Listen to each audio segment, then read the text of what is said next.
Hey friends, just a heads up. In this show, we touch on mental health and some other heavier topics. Nothing too intense, but we want you to take care of yourself and those who may be listening with you.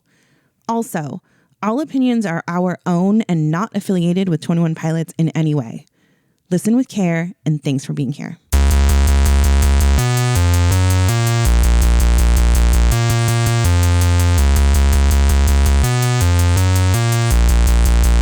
Putting on a podcast.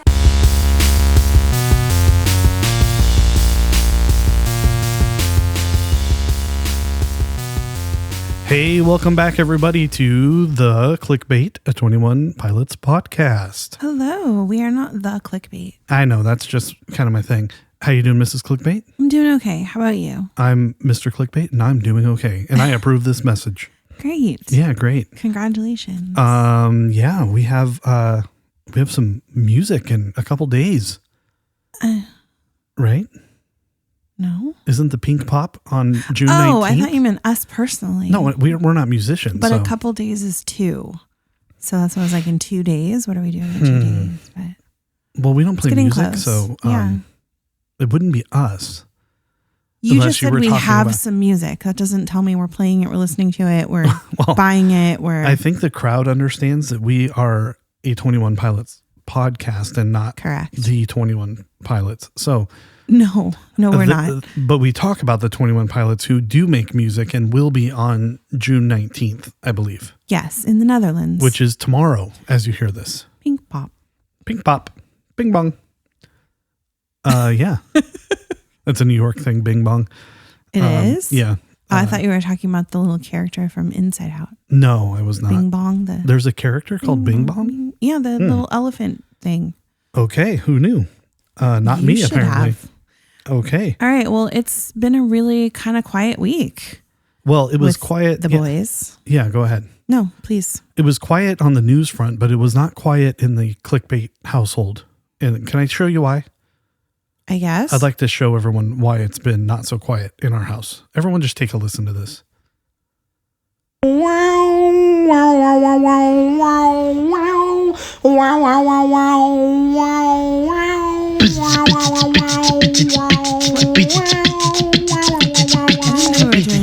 Why not? Oh, I know how to levitate up my feet, and ever since the 7th grade I learned to fire breathe. And though I feed on things that fell, you can learn to levitate with just a little help. Learn to levitate with just a little help. Calm down, come down. Cowards only come through when the hour's late and everyone's asleep, mind you. Now show up, show up. I know I shouldn't say this, but a curse from you is all that I would need right now, man. Calm down, come I thought we would do that after because our 21 Pilots fan doing amazing things is kind of the same. No, I I thought wanted you to would get it out of the do way. that then. So that was Jorge. We're laying in bed the other Our day. little and guy. Our house doesn't have the thickest of walls. And all of a sudden I hear that and I'm like, what is happening? And the next thing you know, we get a text message to our family group chat that's just an MP4 of this little garage band made ditty by Jorge. And hey, listen. That was that. Every part of that was him. That was pretty cool, I think. And I didn't hear it with headphones the first time. So the low voice part, that's pretty spot on. Yeah, he did a nice job. He did do a nice job and he learned how to do the looping and all that. So, yeah, guys, just get out there and create if you are bored laying in bed trying to go to sleep. I think it's amazing. Turn on GarageBand and do yourself some Levitate or I love it. other things. I think you did a great job. I think Way you to did a go, great job as Jorge. well. Good job, Jorge. Okay. Oh, he just gets a tiny bit of Yeah, because we got to applause. move it along. So All right. So the only really news story we have is a little well-known artist named Taylor Swift. Sailor Twift, yeah. Was inducted into the Songwriters Hall of Fame, which I think is pretty cool because what is she, the youngest? Is she the youngest ever or the youngest woman? I have no idea I'm what not you're sure. even She's talking the youngest about. something to be inducted into the Songwriters Hall of Fame, which I think is really cool. But the Yeah. coolest part was her speech. Why do you keep... That was for her.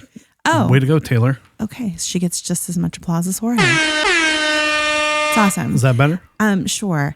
So I think the coolest part about this particular news story was her speech. But before we go into her speech, I want to listen to something from the boys first. So if you wouldn't mind playing that first link that says Josh. That would be great. Okay, stand by.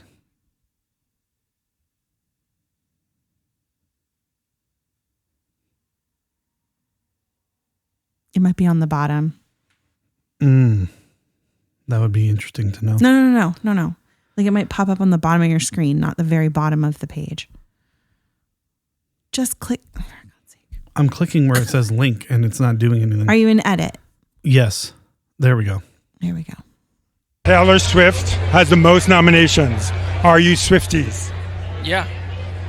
I mean, you're a bigger Swiftie than I am. Well, what I'll say is that somehow my wife discovered that Enchanted by Taylor Swift will calm our baby down 95% of the time. So that song's probably going to be on my Spotify Wrapped. It's because that's the go-to when she won't stop crying.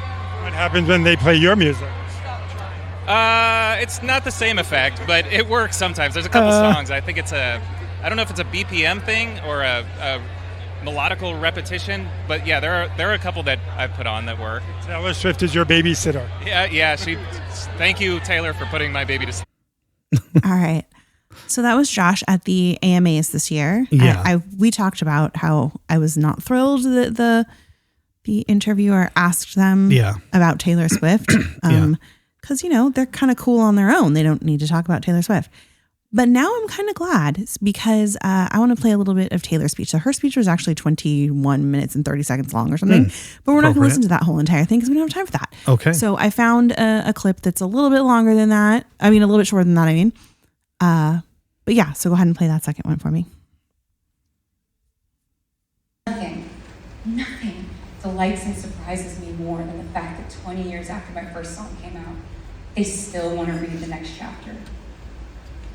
Nothing makes me happier than when someone tells me that they used to listen to my music with their parent, and now decades later, they listen to it with their own child. I'm good. Or that they listen to it with their best friend, or when a couple tells me that Love Story is their song. Or somebody does a cute little dance to the Fate of Ophelia, or I hear people in different countries singing Opalite in their own accents, or someone tells me that the song Enchanted gets their baby to stop crying. It's, I'm humbled by the ways that fans have immortalized my songs in their own individual ways. So she kind of not called them out in a bad way, but no, I'm glad she didn't mention how the Redwood Tree song makes people feel because that one is a little raunchy. So I'm glad she took the wholesome route with this one. Okay, personally, right. But anyway, I think that's very cool. Awesome. I haven't heard them make any kind of comment about it, but that's super fun. Tells me that Taylor. She was able to see their interview, which is awesome. So 21 Pilots is on her radar. Maybe there'll be a collab. Doubt it very highly. But that would be super cool. What song do you think they would do? I don't know. We're going to get into that in a little bit, but I don't know. Okay. What, you know what? Let's just move on. Let's move into this particular thing here. Okay. So I posted something on the internet. This is going to be our listener interactions, by the way. I posted something on the internet, the interwebs, if you will. What if you could pick one song that they would cover, what song would you pick? So if we're going to do Taylor Swift songs, I think the problem is I don't really know that many Taylor Swift songs, but I think it would be really cool for her to sing maybe like a duet of The Craving. I think that would be really good. Yeah. I think that would be amazing. Okay. Or maybe like the unplugged version of Next Semester that he did with that little radio show where it was just ukulele and kind of like slow. Yeah. Kind of country sounding. That would be really good too. That would be. What do you think? What song would we want someone else to cover or them to cover? No. Which song of someone else's would you want them to cover? Well, I always had one in my mind and now I can't remember it, but I've said it on the show before. So go back and listen to all of our episodes and let me know in the comments because I can't remember.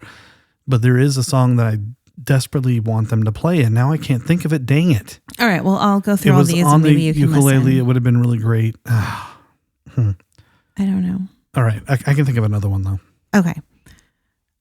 So I'm going to read some of the ones. I got 92 comments alone on Instagram. So I'm not going to be going through every single one of them, but I did say, answer our question and you could be on the show. So hopefully you answered. So our friend Doug said Hanging by a Moment by Lifehouse. That would be a good one. It might be a little low for Tyler, but I think that would still be really good. Our friend Katie, I found out, has something else in common with us. She likes the OC. Ooh. Best show ever. Yeah. Best show ever. Yeah, it's good. No, it is. Best ever might be a so stretch. she's saying something from one of those soundtracks, which I would totally agree with. It's all your, 90s, early 2000s emo music. Little Death Cab in there a couple Rooney. times. Little Rooney. Yeah. Those would be really good. Rooney. Anyway. Rooney. I'm a TOP Bandito says Rainbow Connection. That might be kind of good. I think Tyler would do good on that. Okay. I think the girls would love that. Our friend Anna B, she would like anything from Reliant K. She said Deathbed by Reliant K would be a good one. Field of Daggers by House of Heroes. She said she was just so excited they did The Climb already. So for her, that was like a dream. Scribbles and Stardust said Sorry by Nothing But Thieves or Love Interruption by Jack White. Let's see. Jenny, cover Ren's New Caskets. I don't think I've ever heard that before. She said if we haven't heard it, go listen. So go listen to that. Lots of people said they don't have any clue, which is interesting. I mean, that's where I'm at right now because I can't remember the song I wanted them to do. So we had Jacquemus and let's see. There was so many people that said Linkin Park. Yeah. So many people, which I would love to hear that only because Tyler can do both parts. So I think it would be so good. But I was saying if he was going to do Linkin Park, I would want him to do something like Leave Out All the Rest, where he has like a lot of really good vocal. Yeah. And not so much the rappy part. You know what I mean? I see. Naneth said something maybe from, she said The Sound of Silence by Disturbed. Or Simon and Garfunkel. Oh, that's what it was. What? That's what I want him to do. That's the song. The Sound of Silence? Yes, but you and Naneth are together. Yeah, that's the one. Thanks, Naneth. Thank you. Oh my gosh, there's so many. Princess Red Rum commented. Alexander Malgren said he'd like to hear a cover of Crystal Ship by The Doors. Ooh, that would be good. That would be really good. Our friend Carrie said Sunday Morning has some of the best drums, so she'd love to hear Josh play that. I guess that's ska. Sunday Morning. I don't know. Not one that I know. Fireflies by Owl City and Robot Voices as a crossover. Our friend Rawlings24 said that. Yeah, it's like so many. I told you I have like 92 comments on here. Lots of really, really good ones. Jafari Sadie said any Christian song would be good. Are you ready to have your mind blown with Sure. one I just found that I would love? What? Send the Pain Below by Chevelle. Oh, I was thinking of a song like that, but yeah, I could hear that. That would be good. I just feel like in some of the parts where there is no screaming or whatever, he could scream it, and it's a good drummy song for sure. For Joshua. So I think that would be good. For sure. No, I totally agree with you. So you're saying Sound of Silence or if you're going the softer ukulele route, I would say Sound of Silence. Okay. And then for like a little heavier, screamy, faster featuring Josh as well, I would go with Send the Pain Below. I'm not sure that's how it goes, but yeah. No. Much like suffocating. Okay. Yeah. See, can you hear him like just screaming that out? Yeah, I can hear him screaming that. I personally would literally die for a cover of On Fire by Switchfoot. That I would die for. Well, I hope they don't do that one. Because I don't want to die, but it's okay. Yeah. And then there's another song that I would love to hear Tyler do, which I think he would do amazing, by an artist that I don't really hear very much about. His name's Jonah Kagan, and he sings a song called Broken. And it's like exactly up Tyler's alley. It sounds exactly like something he would even sing to begin with. So I would love to hear them cover that one and have Josh do a little bit more with the drums because there's not much drumming in that song. So I'd love to hear his take on that. But yeah. You know what just popped into my head as well that I think would be good? What? Bop, bop, bop. No, that would not be great. I think that would be good. No, but we did. What was the song we were crossing over the other day? It was Tearing Up My Heart and Tearing My Heart would be really cool mashup. Yeah, a little In Sync. I think that would be great.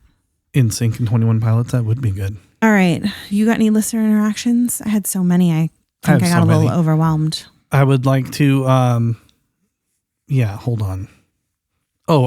Listener Barnaby on the Spot of Sploosh gave us some clarification on what downloads versus plays means.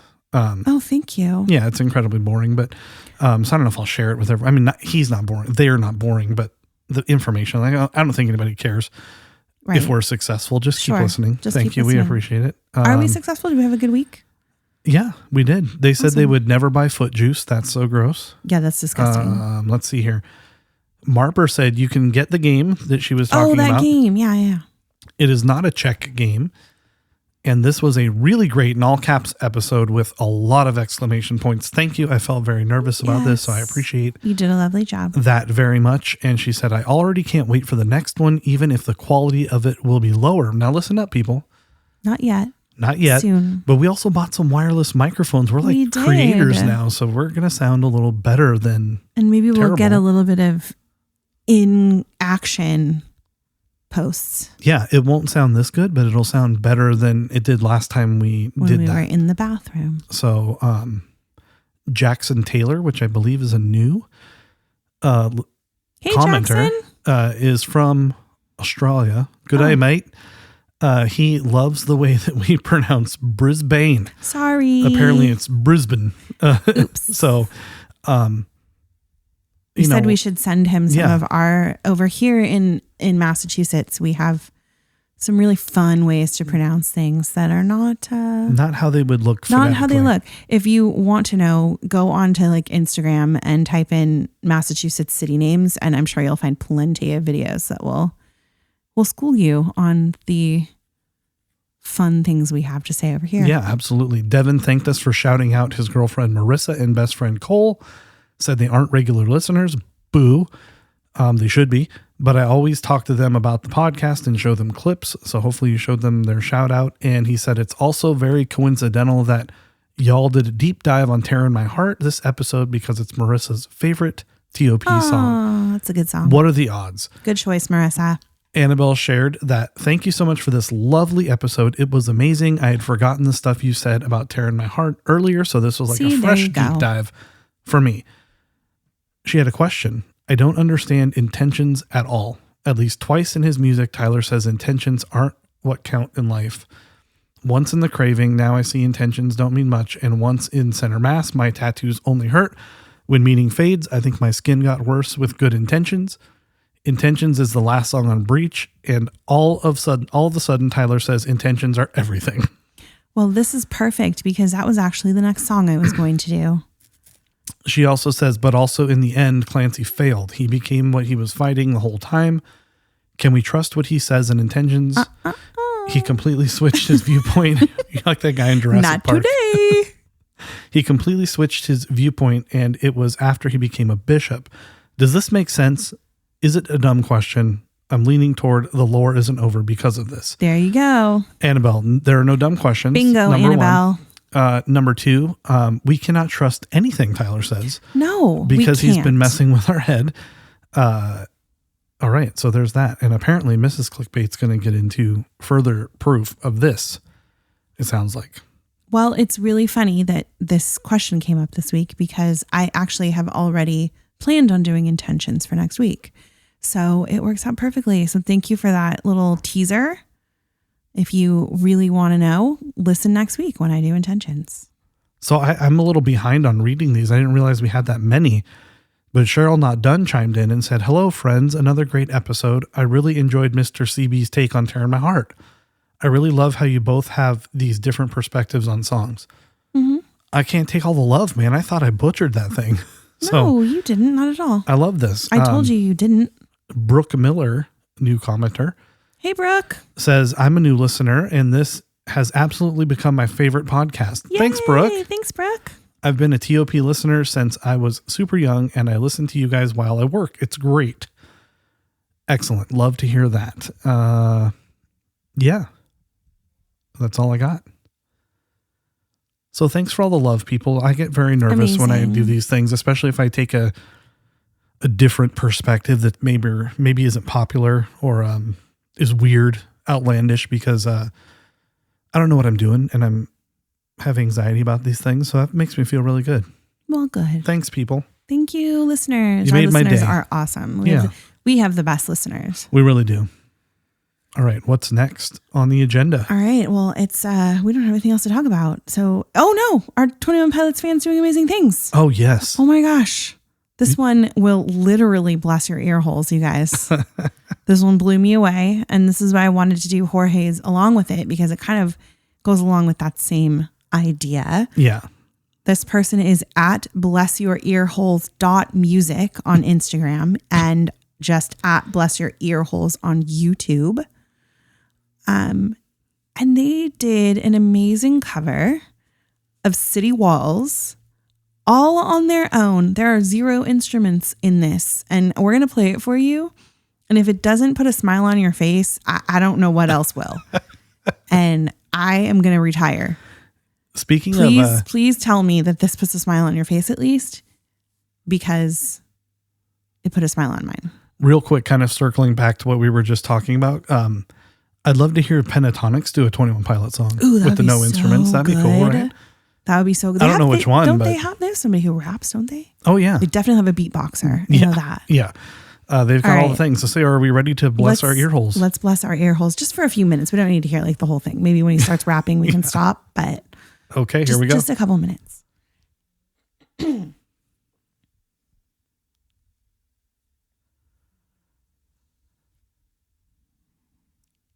Wow, so good. I don't know. It's not playing. I don't know why. Is it on mute? No. Do I need to do? Oh, I can't do it. Oh, I think no, that's not it. I sent it to you in your messages. Yeah, I know. When I pull it up, it doesn't play. Oh. It played earlier when I tested it, so I'm not sure what's going on. Oh, poo. We can't bless their ear holes? Do you want me just to do it in the microphone? No, can you send me the message again? Yeah. While we wait.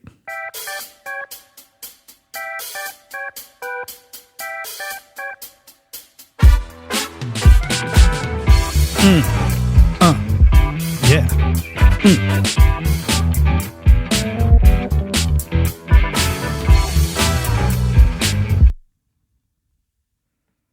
All right, let's hope it works. No? All right, well then I can just put it on my... Here.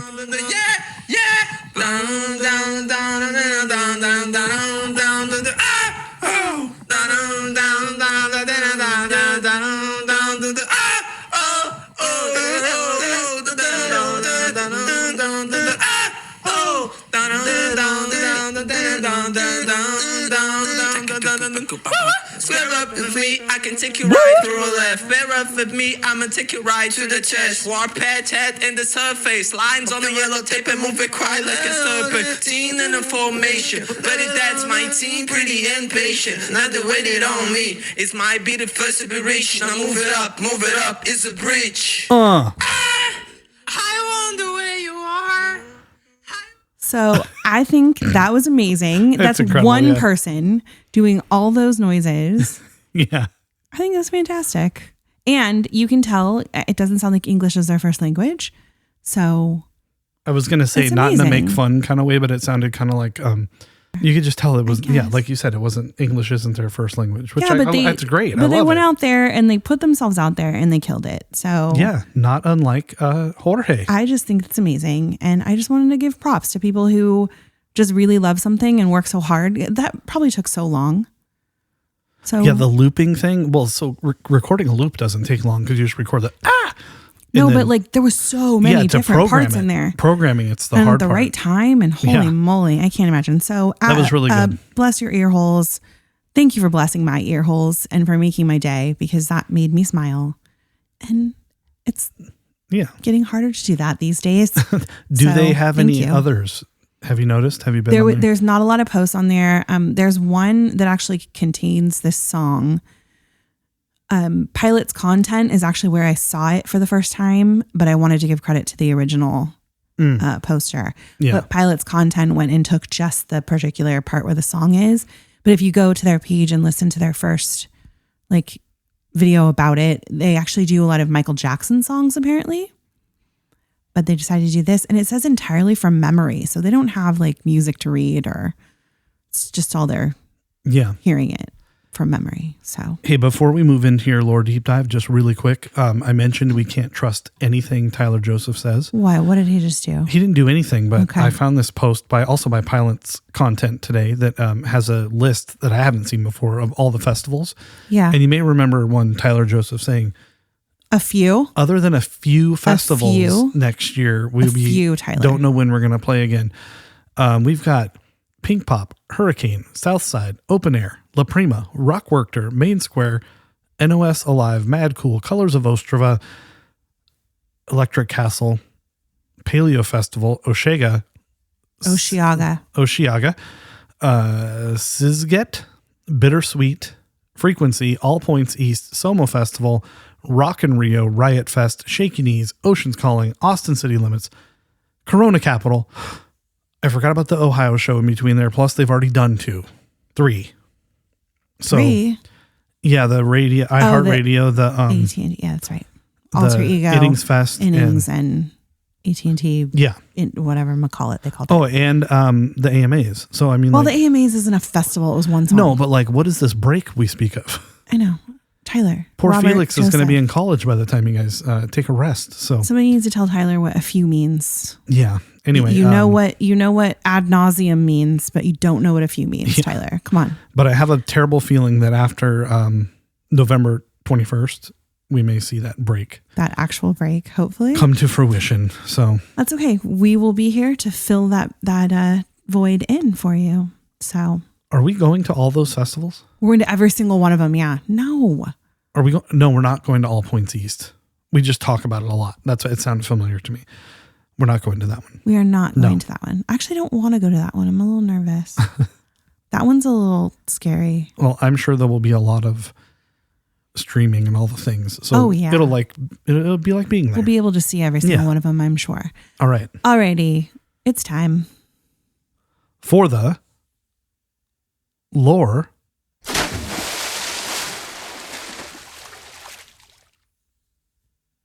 Oh, sorry, I was drying off. Deep dive.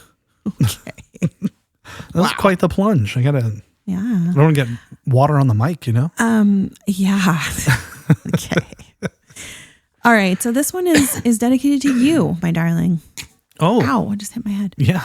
Heard that. It's dedicated to you because you asked the question a couple of weeks ago of why we get the black paint on the hands and the neck, and sometimes the Clancy stole and sometimes the not stole, and sometimes he's this and that, and it's a lore song, but it's not a lore song, right?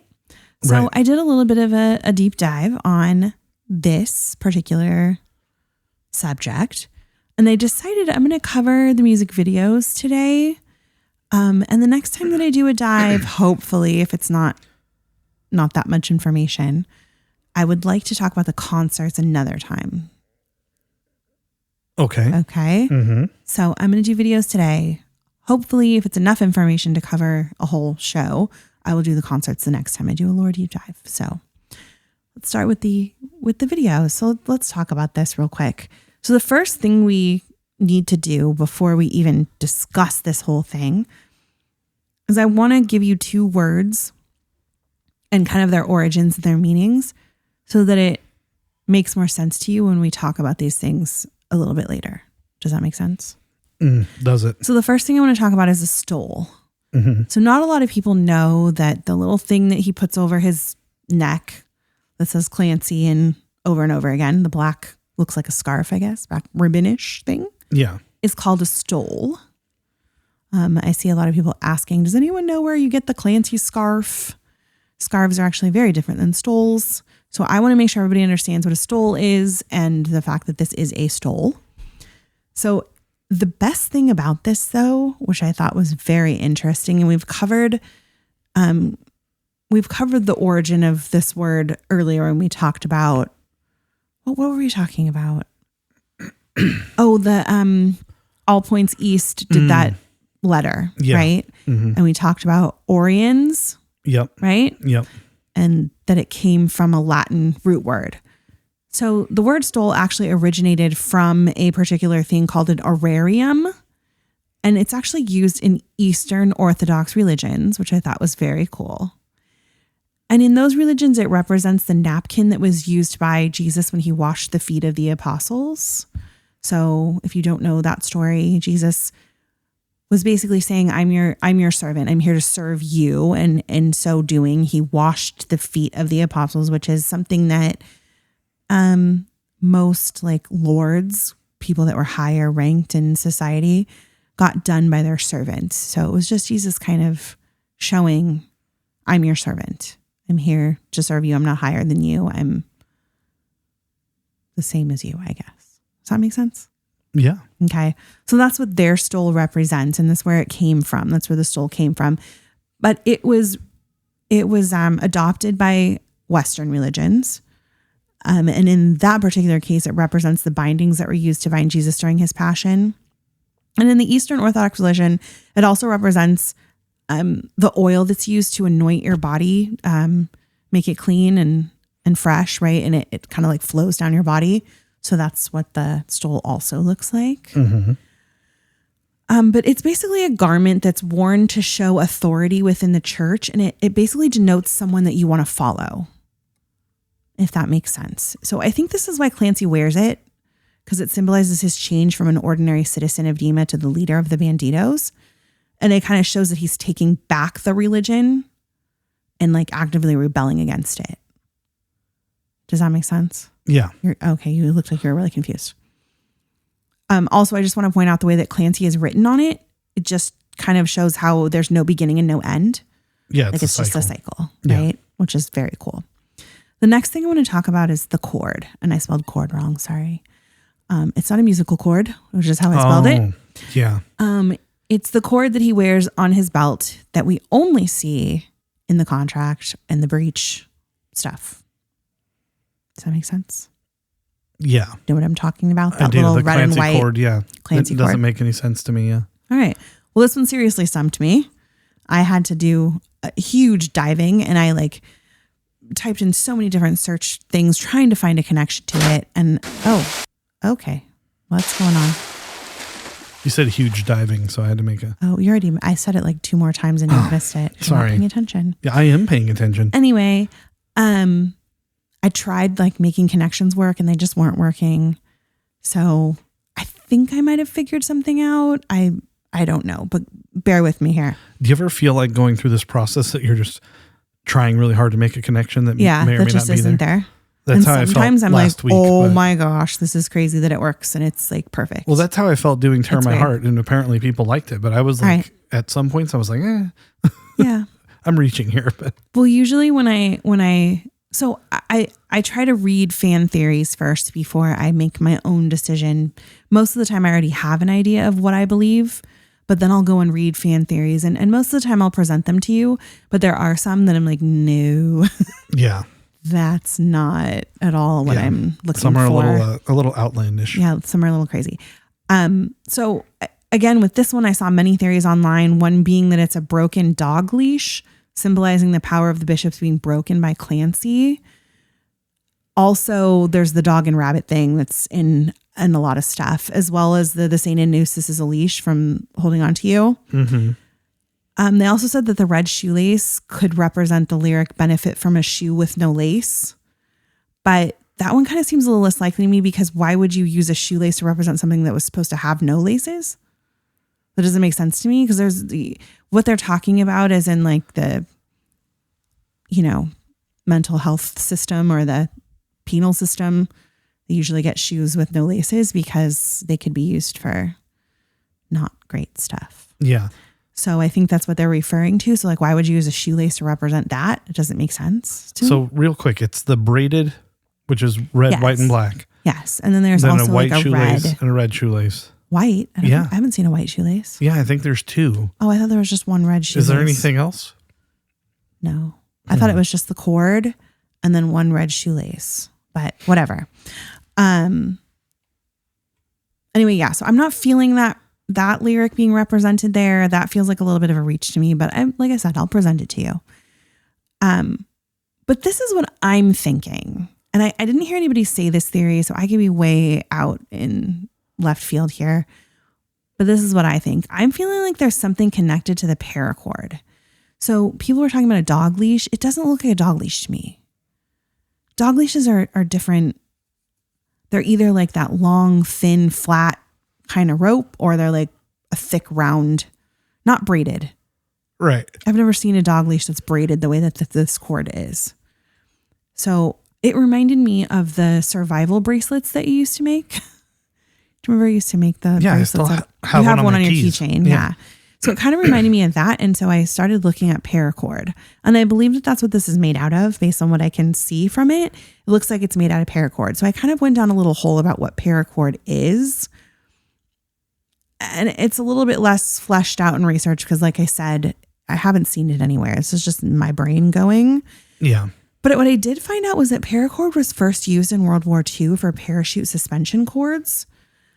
And I feel like this is kind of a cool tie back because I think it relates to the name, like where the name of the band came from, which is the Arthur Miller play, All My Sons, right? And it's about World War II pilots. So I think that's kind of a cool little connection, if that makes sense. It. Yeah. I don't know if that was intentional. I don't know. But I feel like that's a good connection to that. And I also kind of thought of the fact that parachutes are meant to save people, right? They're meant for safety. Mm-hmm. They're meant to bring you safely to the ground if you've jumped out of an airplane or something of that nature. And it also reminded me of your survival bracelet and your keychain that you have. People use them for survival purposes in case you run into something where you need it to survive. Tie someone up. So it kind of just related back to me and the idea that to me, Clancy's a savior for these people. So to me, it's a symbol of safety. Okay. Of being saved. That's where I'm getting two things from. for a quick mind blow. Sure. Air catcher, parachute, right. Mm-hmm. and someone stole it, so now he just has the cord left. Maybe. I don't know. Okay. Call back to that. I like it. And paracord, spelled like how you misspelled cord. Yeah. Incredible Paramore cover band name, right? Oh yeah, that is. And they're all wrapped in paracord. Oh sure. Yeah, man, that's good stuff right there. I like it. All right. Anyway, carry on. But I think if you're going to do a Paramore cover band, it should be Paraless, but it's nice. fine. I like that. But yeah, I'm thinking air catcher the whole time you're mentioning this parachute. Yeah, I thought about that too, but I don't see them making something that's so prominent on an outfit for one particular song or from lyric. Self-titled, pre-lore, all that. It doesn't make sense to me. But right. Anyway, I also ran into something really interesting. So again, I will remind you, the religion that this religion story is based off of is called Zoroastrianism. And it just so happens that in Zoroastrianism, they have a cord that they wear around their waist that they use during prayer.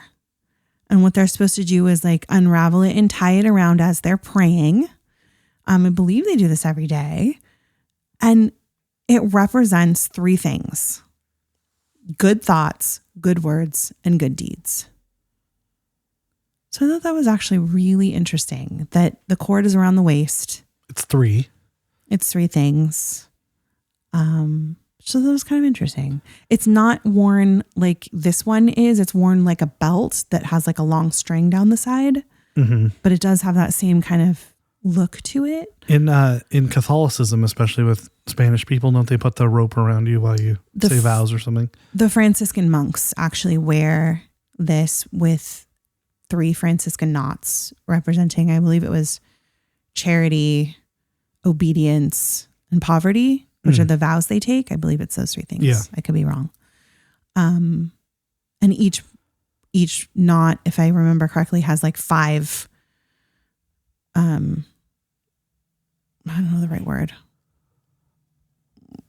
Like levels. I don't know how to explain how knots are tied, but has 5 things to it that represent each of the 5 tenets of the Franciscan monks. And they do wear it as like a belt around their waist. And that was actually where I was going first.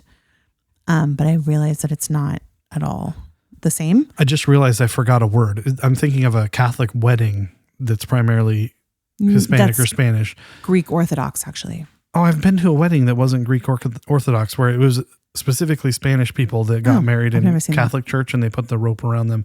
Anyway, you saying that they like to bring people together made me think of that concept. Well, anyway, so I'm thinking of it more of like the safety angle of him being the savior for these people. And it's just kind of a symbol of that is what I'm feeling. But I could be wrong. Again, totally wrong.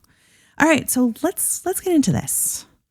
Let's get into this. I first want to start with the music videos that we know for sure that Clancy is in and that are lore related videos. Okay. So we've got Heavy Dirty Soul, which is basically the beginning of the lore where we see Clancy's first escape attempt. Then we have Jumpsuit, where he, escapes into the lands of Trench. Nico and the Niners follows Clancy as he aligns with the Banditos to fight against the Bishops. Saturday shows Clancy navigating his situation while creating propaganda for the Bishops, taking place during the Scaled and Icy, right? Outside moves from Saturday onto the island of Old Soy, where he gets the antlers, right? Sees the Neds, help them out. Yep. Then we go into Overcompensate. He serves as a teacher, I guess, recruiter, trying to get the people of Dima on his side. This is where we see Clancy in his outfit for the very first time. We see the soul for the first time. Mask. We see him see somebody for the first time. That was in the outside. That's right. No, he did Keon's first, right? Yeah. Then we go into Navigating, which is basically Clancy's journey across Trench as he tries to kind of outrun the Bishops and stay with the Banditos. Then we get into Paladin Strait, which is our sort of finale in a way. Gets confronted by Nico, which moves into the Contract, which is that little tiny space in between when his eyes close and his eyes open again. And then we have City Walls, which is the culmination of the story. In quotes. Excuse me. I'm getting all choked up over here. Yeah. Anyway, so it's supposed to be the end of the story. Those are basically the lore videos in order, at least what I'm going by is the lore videos in order as taken from their YouTube page. Does that make sense? Yeah. Following me so far? I am, yeah. Okay. So I'm going to talk about those and what Clancy's doing in those. But I also think it's super important, and we will hit on the other videos that also have the neck and the hand paint and the stole or one or the other. If that makes sense. Indeed. So videos that are not necessarily supposed to be lore related, but yet have some sort of piece to it. That makes sense? Yeah, it's what I call lore adjacent. Yes. All right, so let's do this. Let's get into it. All right, so I've been looking at every appearance of the black hands and neck across both the lore videos and the songs that aren't technically connected to the lore, and I think there's actually a really interesting pattern that I might have hit on. The first thing we need to establish is that the black paint has always represented Tyler's insecurities. So even when he was wearing them before the lore began, that's what it's supposed to be about. So it doesn't necessarily mean bishop or smeared by the bishops. It's his insecurities. That's where it's kind of coming from. Do we have any examples of him wearing it pre blurry face era? I don't think we do. I don't think we do, as far as I know. Yeah, so it kind of all showed up. But with I lore, I guess. I also didn't dive that far deep into it that way because I knew that the music videos from Vessel and stuff do not have black paint. So I didn't worry about even going into like the live concerts yet or anything like that. So I don't know I don't think if they maybe did. in some of the concerts he started. I don't know. So No, I think it all started with Blurryface. Yeah, so we'll get into that when I do the concert deep dives. But basically, the black neck represents insecurity in general, which to Tyler feels really suffocating. And it's also about his voice and the things that he uses it to say. And then the black hands represent insecurity about what he creates. So I found like a little interview clip where Tyler kind of talks about that so that you know I'm not just full of it. And while you're picking the hair off your microphone, sorry, it's really annoying. Possibly click the link. Yeah, would be hold on great. 1 second. Let's see if it works this time. I've been link troubled today. Yeah.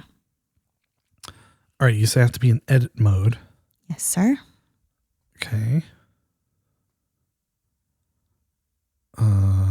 Interview link? Yes. Okay.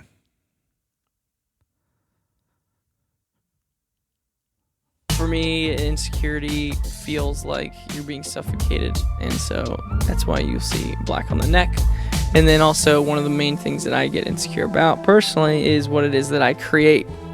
So then what it is I make with my hands, you know, to show someone that is one of the most vulnerable moments ever. So that character gets manifested by black neck and black hands.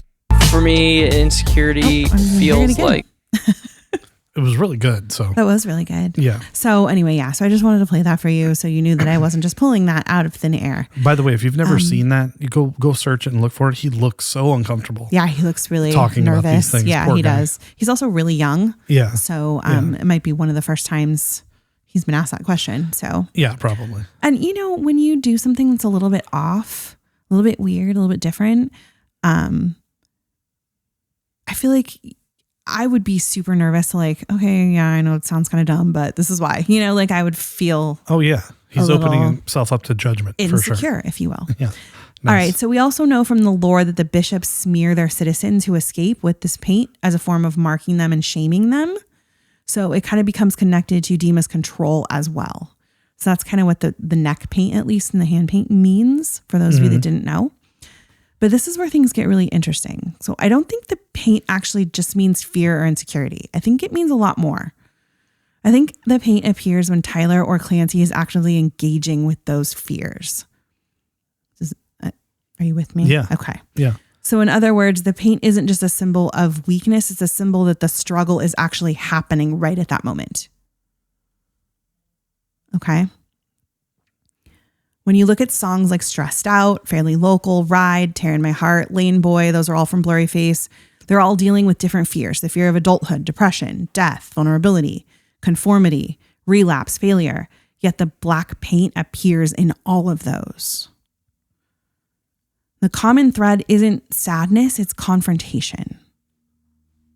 It's looking at those fears and how we can conquer them. Not just, ho hum, I have this fear, right? Yeah. Okay. Yeah. So Tyler is aware of the fear. He's wrestling with it. His wound is exposed. You can see it. So if we say like, oh gosh, I'm feeling really vulnerable about this new relationship I have, that's not something you can see. So I feel like the black paint is kind of a way to show it, to show this wound that I have. Yeah, I think it makes it visible for him as well. So he knows, especially on the hands, obviously, you probably can't see his neck. Can you see your neck yourself, your own neck? I can't, no. No. So he probably can't see his neck, but I'm sure he can see it on his shirt where it spills over. And so I think it's probably a visual reminder for him too.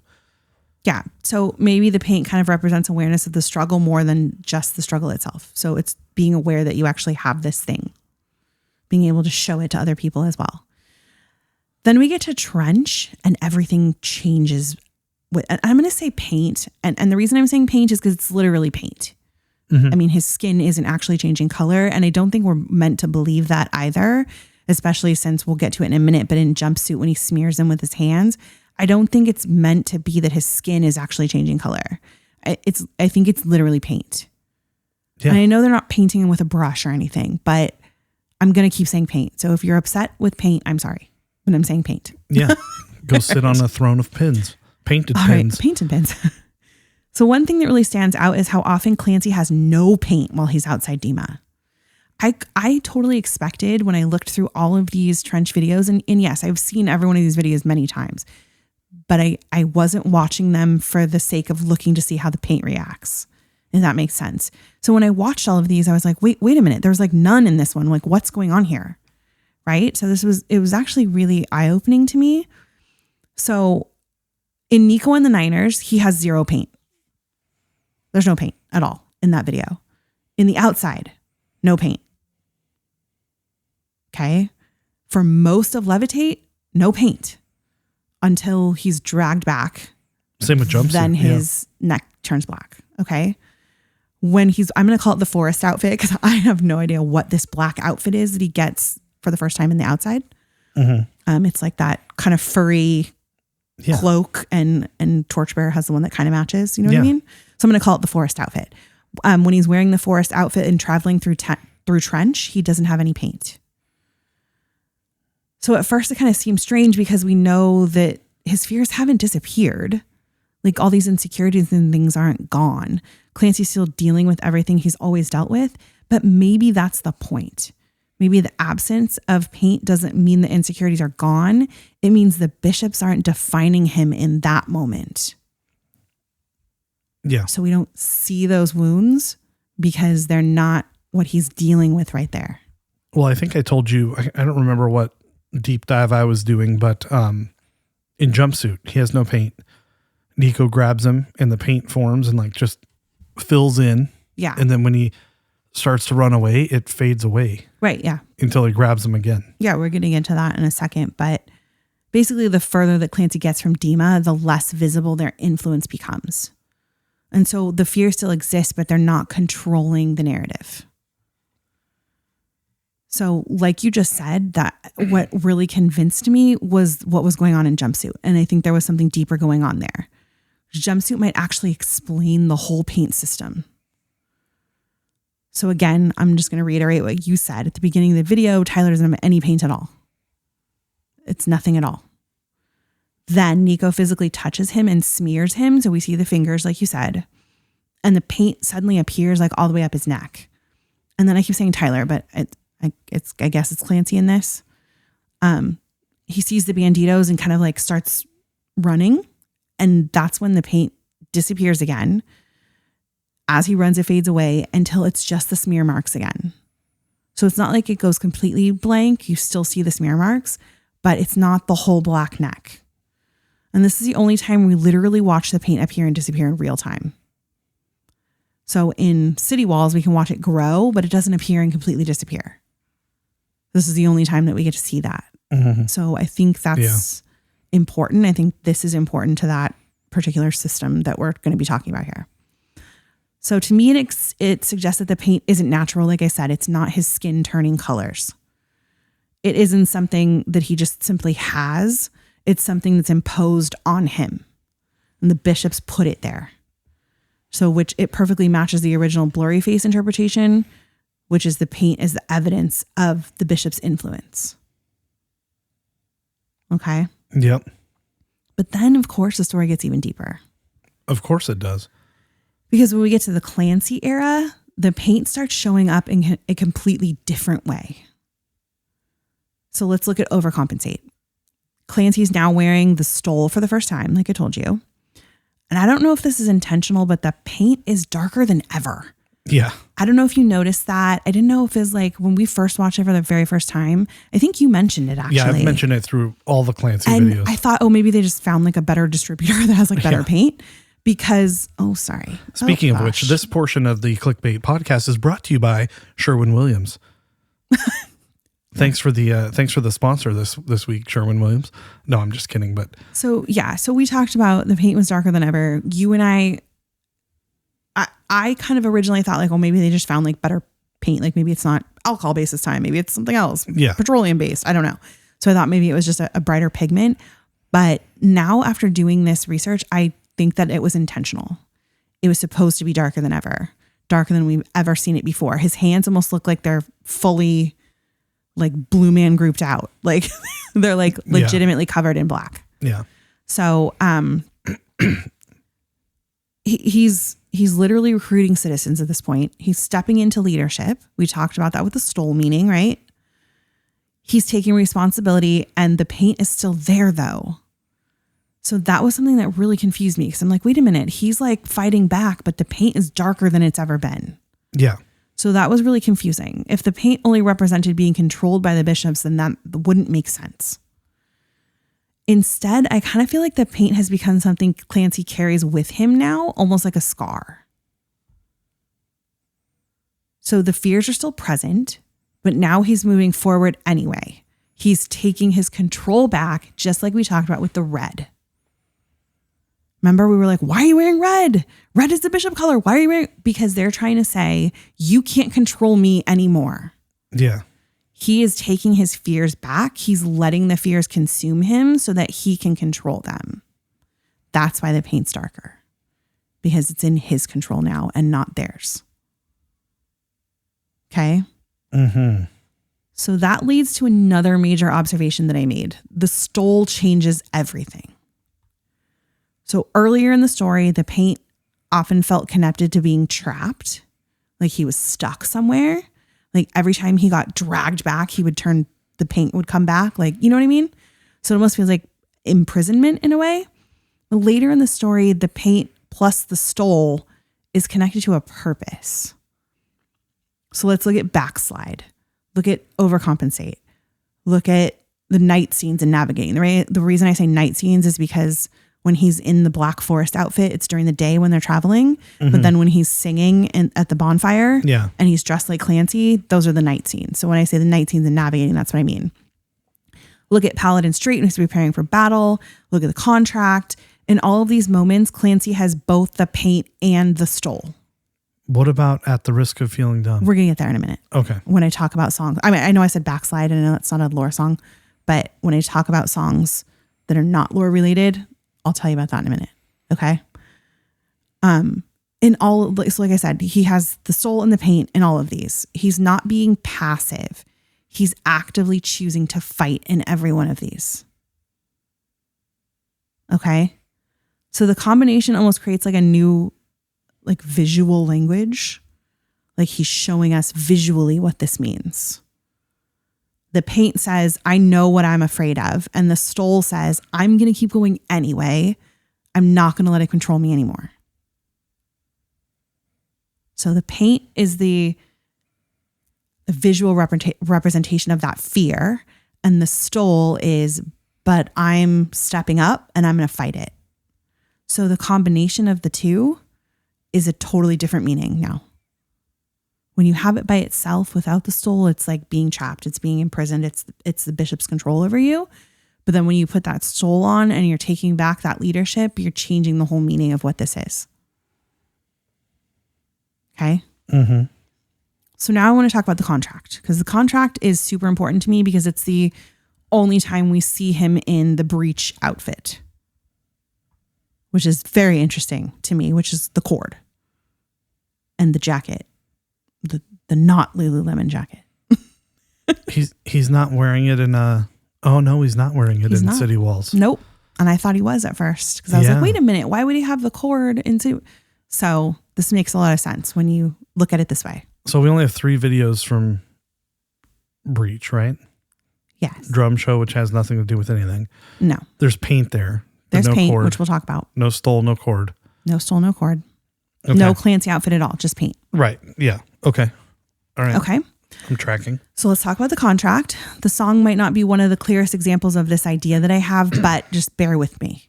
It is about fear. It's about knowing the bishops are dangerous. It's about wanting to stay safe, but it's also about deciding that you have to keep going because you made a promise. So Clancy's wearing the new breach style outfit that I talked about. It's the only time he does. The paint is present. The stole is still there, even though it's tucked into the jacket. So I originally thought it was just the straps of the jacket. But if you look closely, you can actually see it peeking out from the bottom. So it's almost as if he took it and like tucked it safely in there. So he's still wearing it, but it's not going to impede him in any way because he's ready for battle. He's ready to fight. And you don't want to have floppy things in your face when you're trying to fight. You know what I mean? So he kind of like tucked it safely in there. So let's,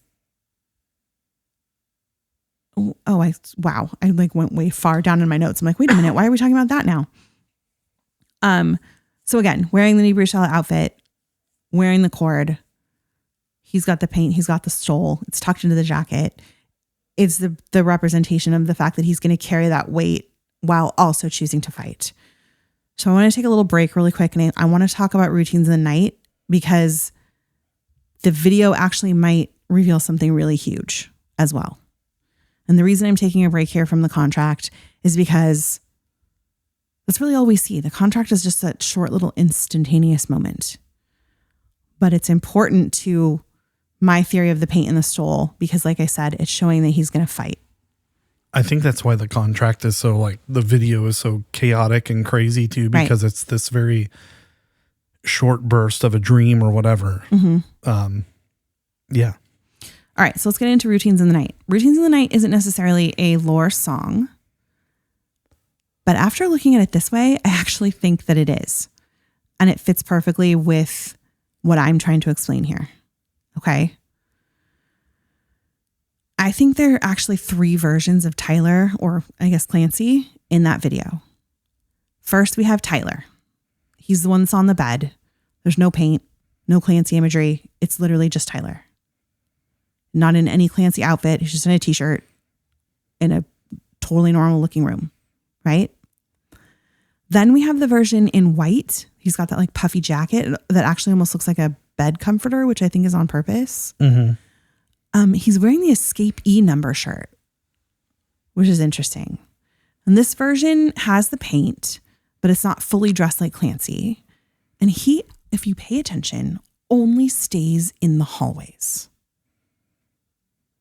He doesn't get to enter the rooms. And I put rooms in quotes because they're rooms, but you know what I mean? Yeah. Do you know what else that jacket looks like, at least to me? What? A parachute. Oh, sure. Same material as that. So I don't know if that's on purpose, but I don't know. Since we were just talking about that, maybe. I like that. So the rooms to me represent specific memories, while the hallways are the pathways between those memories. So this version almost feels like a transitional version of Clancy. It's not fully Tyler. It's not fully Clancy. It's the one in between. Then we have the fully dressed, black clad Clancy with the stole. And this version enters the rooms. This version engages directly with the memories. And that feels so intentional.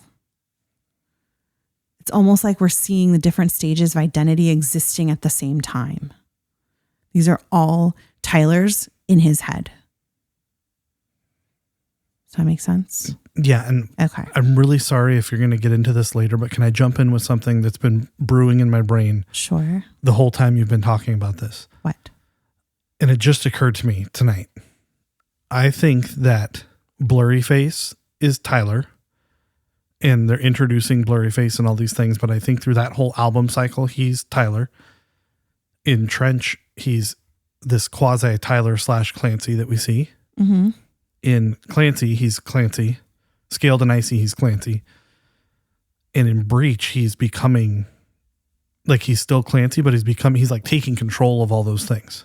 Yes. So I think each one of those albums represents that. And that's why I think that in Clancy specifically, that's why I think there was a video for every song, because visually you needed to see this person doing all these things. And I think that's why it's so lore heavy, even when it's not a lore song in quotes, because you're basically seeing Clancy's life play out in Tyler's head visually through all those songs. Yeah. Yeah, right. Absolutely. Yeah. So that's why I think routines in the night is super important to mention right here, because like you said, I think we're seeing different versions of Tyler struggling through this cycle of his fear.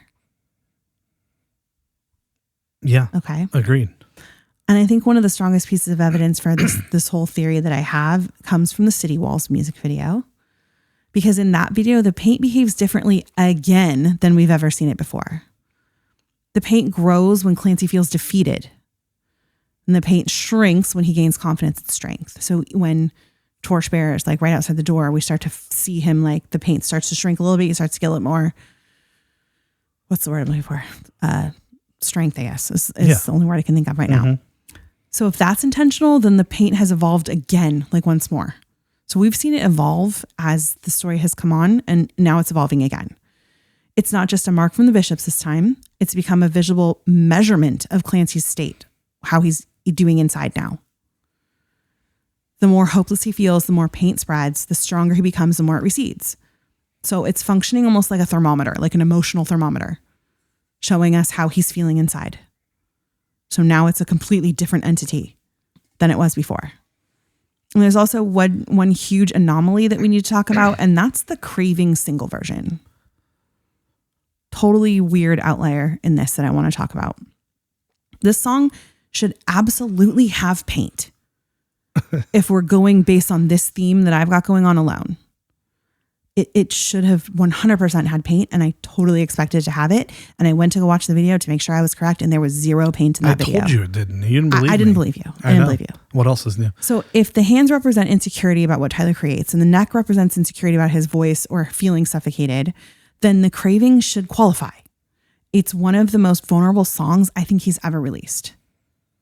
At least based on the music video. Right. Right?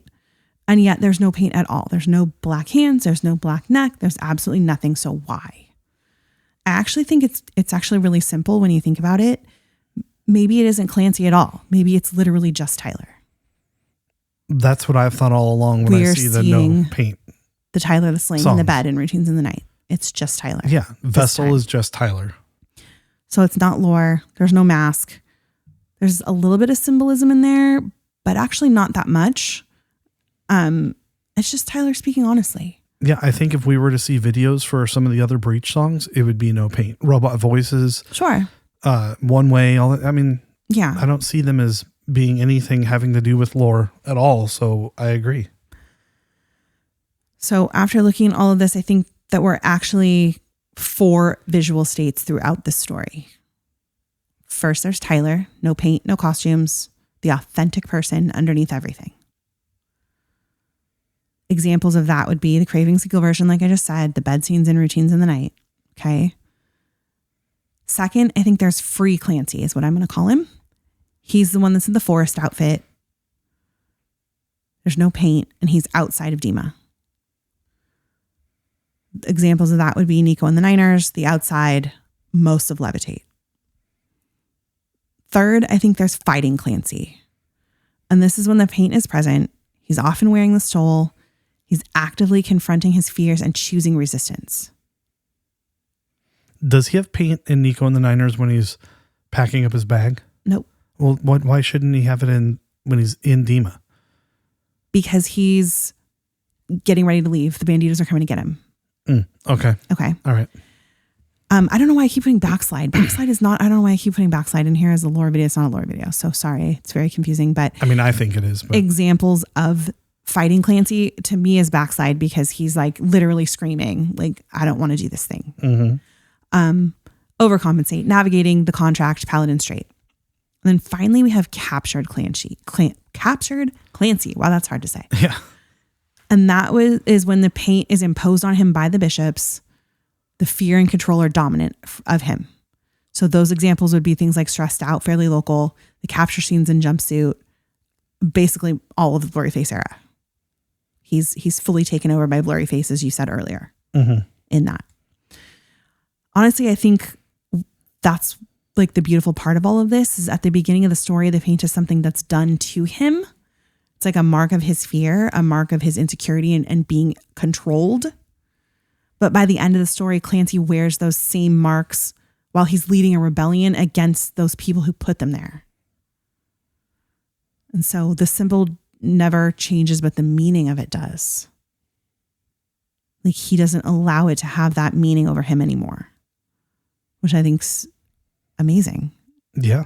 It's really completely cool. Like imagine you've got, like, let's just say trigger warning for those of you, people that have self-harm scars. you're not letting those be the sadness and fear anymore. You're letting them be that you took your life back and that you decided you didn't want to be that way anymore. Right? So I think it's beautiful. Yeah. So again, the thing that what once represented weakness becomes the thing that reminds him of why he's fighting. And that feels like T.O.P.'s message to me. Yeah. Can I say something about Backslide since you keep mentioning it? I've always said, and I just watched it the other day because it's one of my favorites. The paint is significantly darker on the hands, especially because they focus in on them. Mostly on the hands, yeah. And I've thought that all along. Like, that's why I had these questions, and that's why you're doing this for me, in honor of me, as you said. Yeah, I think that you say it's not a lore video, but I think it's heavily influenced by the lore, or there's a hidden lore meaning there, because it's like routines. It's not a lore video, but it's a lore video. Yeah. All right. So we're not done yet. Okay. I want to talk about the videos that have paint, but are not, as in quotes, lore songs. So I actually think these songs might strengthen this theory rather than weaken it for me. After I went through these, I was like, nope, that totally fits exactly what I'm trying to say here. One of the biggest questions is, if the paint is only a lore symbol, why is it showing up in songs that aren't really advancing the Dima narrative? It's not trying to tell the Dima story, so why is it showing up? So let's take a look at these particular songs here. And these are the ones that have paint, but are not, in quotes, lore videos. At the Risk of Feeling Dumb, it's a song about checking on your friends and intervening when someone's struggling. Oldie Station is about surviving life, growing older, pushing through the difficult seasons. Drum Show is wanting change, but being afraid to leave your comfort zone. Backslide is a fear of relapse and returning to old habits. The Craving Jenna's version, very important to distinguish between those two, is giving everything you have to someone you love. Vignette is about addiction and the impact it has on loved ones. Midwest Indigo is about seasonal depression, isolation, surviving winter. And none of these songs require Clancy, Dima, or the Bishops to make sense. You forgot one. What? Next Semester. Paint. Oh, I did. You're right. I think I talked about that earlier, didn't I? I don't know, but it doesn't matter. Whatever, but you're still, right. like Next that, Semester's in there we too. know what that means. Yes, we do. But the point is, none of those songs need that storyline to make sense. Right. Are you listening, Joe from Billboard? Although I've always wondered this. What? Next Semester in particular, there's that one scene of Clancy with the mask on. He puts the mask on, yeah. I don't understand that at all, because I'm with you, what you're saying here. All these songs, lore adjacent because of the paint and whatever, but why in that one? There's something to that. Why do we have the mask in that particular one? That one quick scene where the car's heading toward him. Yeah. I don't know. All right. Well, because he gets out of the road. Remember, I told you the Clancy outfit is him fighting back. Oh, and that is the one scene where he moves. One scene where he moves away from the car. Right. He gets out of the road at that point. Brilliant. I know. Thank you. So again, like I said, none of these songs they don't have Clancy, they don't have Dima, they don't have Bishops. They don't need them to make sense. They still make sense without it. So why would Tyler intentionally include the paint in these? And it tells me something important. By the Clancy era, the paint no longer belongs exclusively to the lore. The paint isn't just about the lore anymore. Oh yeah, 100%. That's why you see it at the Rock and Roll Hall of Fame cover. You see it during the line. Yep. All that. So now it has become Tyler's visual representation of his struggle. Okay. Think about what all of those songs have in common. They're not lore songs, but every single one deals with something difficult to carry. At the Risk of Feeling Dumb, it's the fear of reaching out, the fear of being wrong, the fear of getting involved. Oldie Station, the exhaustion of simply continuing sometimes, the courage required to keep going. Drum Show, wanting transformation but being terrified. Backslide, fear of relapse, fear of becoming someone you promised that you'd never be. Vignette, addiction, shame, cycles, continuing over and over again, right? Midwest Indigo, depression, isolation, endurance. These aren't necessarily Clancy's battles. They're human battles. They're Tyler battles. These are all things Tyler battles with. They're our battles because remember, in Fairly Local, we're the few, the proud, the emotional. He brings us all in together, right? so that they represent all of us and all the things that we have to carry. Yeah, I see this as these are like these are the daytime battles that he fights every day. Yeah. While he's awake, and the blurry face battles, the bishop battles. There's a lot of alliteration going on there. Are the nighttime battles when he's asleep. Yeah. So this leads me to a theory that I've kind of been thinking about for a little bit. The paint may have graduated from being a lore symbol into an identity symbol for Tyler. In Blurry Face, the paint represented fear. In Trench, it represents bishop influence. In Clancy, it seems to represent someone who's chosen to confront their fear. And the paint becomes less about what the bishops are doing to him and more about what he's carrying with him. And this is where the Craving Jenna's version gets really interesting. Because at first glance, it feels like an outlier. It feels like it doesn't fit with all of these songs. So why would a love song have paint? Right? But if the paint represents emotional exposure rather than just fear, it suddenly makes perfect sense. Yeah. The song is about giving someone everything you have, and that's really vulnerable. And so the paint may be signaling this is another thing that cost me something. And the relationship isn't the struggle, it's the vulnerability. So he's not saying Jenna's the struggle. He's saying just constantly being open with someone when you are scared to do that is really hard. So I also think it's worth comparing the Craving Jenna's version to the Craving single version. Because like we said, this single version doesn't have any paint at all, but the Jenna version does. So I kind of want to talk about why for a minute. Maybe it's because the single version feels like Tyler is presenting a song, and the Jenna version feels like Tyler is living the reality behind the song. Mm-hmm. So one is a performance and one is him completely exposing himself. Yeah. Not in an illegal way.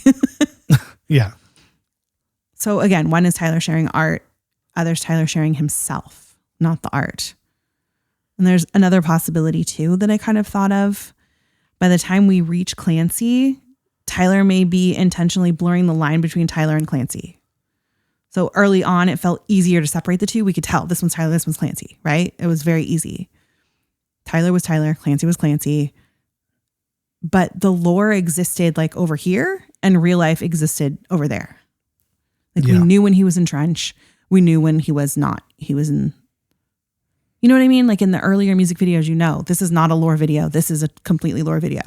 But then we get into the Clancy era and we're like, wait a minute. Like we just said, why is he wearing a stolen black paint? That doesn't make sense. Yeah. And I can't remember, in the single version of the Craving, there's not that beginning whisper part, right? No, not in the single version. Yeah. So I think that separates them from a performance versus something deeper as well. Yeah. So I think what happens here is that the album Clancy just challenges the separation of the two. The songs are like really personal to him. They're deeply personal things he's feeling. And the themes are deeply personal things. And Tyler increasingly appears in visual spaces that feel both real and symbolic. And I think that's intentional.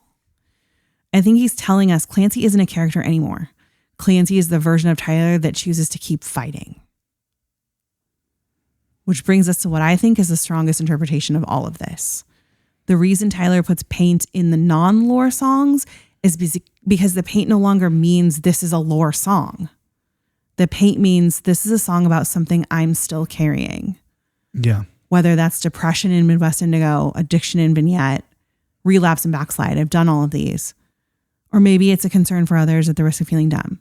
The paint shows up because these are all battles, not Dima battles, human battles. And if the overall story of Clancy is about learning to live with your fears rather than defeating them forever, then it makes perfect sense that the paint would start appearing outside of the lore itself. Because eventually the lore stops being about Dima and it starts being about life, which is exactly the reason Tyler created Dima, because he needed to make sense of all of it. Okay. I got a light bulb. What? You're so right, first of all, about it just becoming things that he's dealing with. And in the most recent tour, where a lot of these visual representations come to life in tour, right? And there's new representations of it. The whole ritual and putting it all over the bass and smearing it on his shirt was during Message Man into Pet Cheetah. Those are two things he's probably still really carrying insecurities about. The message that he's delivering, whether it be religious or otherwise, and his creative process. Sure. And so I just think that's incredible placement. We'll get into that when we cover the concerts. I know the Message Man's always been part of it's called the Message Man ritual. It fits there, but I think that's based on what you're saying. And I know you're right about all this. Well, I don't know I'm right, but I mean, well, you could put that anywhere else. Like you could put that anywhere else or not even do it. Because he already had paint on him when he did that. They were just like stressing the fact and really showing it and getting it everywhere. He's literally putting it on the instrument he's playing. Mm-hmm. He throws it on the audience. Yeah. Incredible. Mm-hmm. Wow. Well, thanks for clearing that up. You're welcome. I hope I did. I hope it helps you understand why maybe we do have paint now in these songs that are not technically lore related. Well, that was really great. I hope you all have a better understanding of how all this works, or sound off in the comments if you think we're idiots and crazy and it's just black paint to be cool and look different. Hey, maybe. Or, don't sound off in the comments and say mean things to us because we can't take it. That's our black paint. We don't like people being mean to us. I know. I don't like meanness. I worked really hard on this, you guys. That was good. Well, listen, I worked really hard on last week and thought it sucked and everybody liked it apparently. So, well, maybe good news. Everybody will hate this one. Who knows? Doubtful. Everyone likes you. Have it on good authority that they like everything about you. Oh. Yeah. Okay. So, you got it going on in all the right ways. Vocally, informationally, languagely, looksly, just everything's popping over there for you. So congratulations on being perfect. Oh, well, meanwhile, I sit over here looking like I got hit by a truck, as you said. You don't. When did I say that? You said that about yourself last week. Oh. I thought it was funny. Anyway, thanks for being here. And in 3 days will be Father's Day. So happy Father's Day to Josh and Tyler. Yes. And all the dads out there that are representing the clique, like myself. I love seeing fellow dads at the shows and keeping everybody safe like dads do. It's great. There's a new t-shirt out there floating around. This is I Love Hot Dads. And it's for the clique. Can we make one that says I love clique dads? Sure. I love that. All right. Thanks for being here. Have a nice week and take care of yourselves. Take care of each other. And we are Cliquebait, and so art thou. Stay alive, friends. Show.